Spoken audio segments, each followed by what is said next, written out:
How familiar were you with the original franchise going into this at all, or is it just sort of this interesting thing sitting on the DVD shelf? I'd seen the films, Sure. and then I went back and studied them, and especially the first one, because that kind of set the template and a lot of the lore. But, you know, the way that this movie pays homage to the early films is very subtle. So you don't necessarily have to know those early films to appreciate this film, but if you are a fan of the earlier films, it's nice the way it subtly kind of sets things up. In general, I think the filmmaker's take on this was to make it a more plausible iteration of the Planet of the Apes tradition. And what I think that does by grounding it is it makes the movie more emotionally accessible. Whereas the other movies require a little bit more of a imaginative leap to buy into that world. How familiar were you with the franchise before getting on board with this film? Familiar enough to know that the franchise was massive and had a lot of fan following, and was something that got repeated so many different times because of its into TV series and different versions of it, the Tim Burton version as well, because of the amazingness of the subject matter, the origin story. But I definitely knew that Rise of the Planet of the Apes was nothing like it. It was completely different. It was a prequel. It maybe had a very similar premise, or rather sets the premise for what is to come.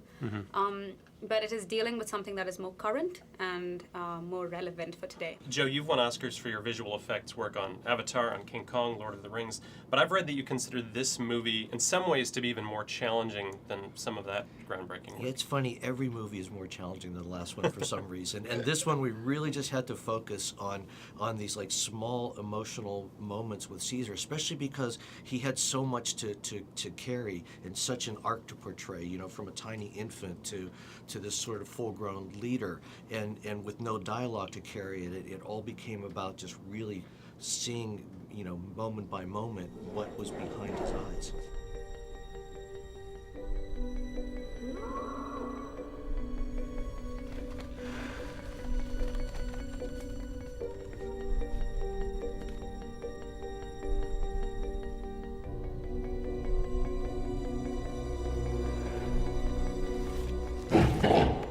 Caesar, of course, has appeared before in Conquest of the Planet of the Apes, Battle for the Planet of the Apes back in the 70s. Yes, I am an Apes nerd. Yeah. Did you revisit the original Planet of the Apes films at all for inspiration, for a little Roddy McDowall influence, or is it clean slate? No, it's a clean slate. I mean, this is like thousands of years before Roddy McDowall. Sure.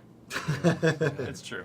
Andy, between Gollum and Kong and Caesar, you've done so much remarkable work as a motion capture performer, and yet as a result, in order almost to do it right, you're invisible. Is it odd to be arguably the star of some of these huge movies, even though your true face is rarely seen on screen? Lumpy, the cook, notwithstanding. No, I mean, look, the reason I became an actor was because I love the art of transformation, and to be able to subsume myself completely into a role is what turns me on as an actor.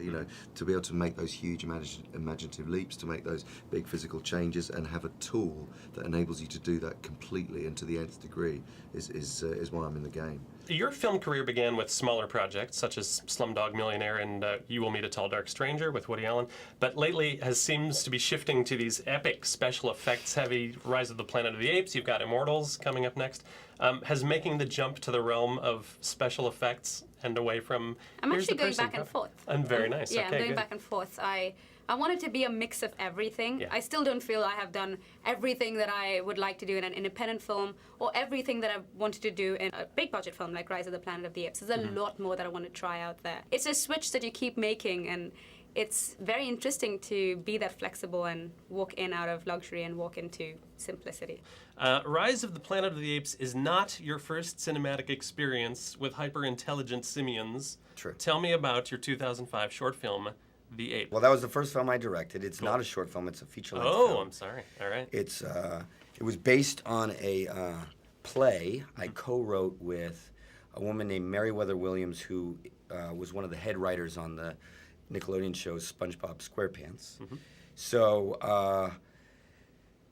I think our combination created a product that was both funny and dark. Cool. I'm renting it tonight. Yeah. I love it. Well, thanks again. Good luck with the movie. I appreciate the time.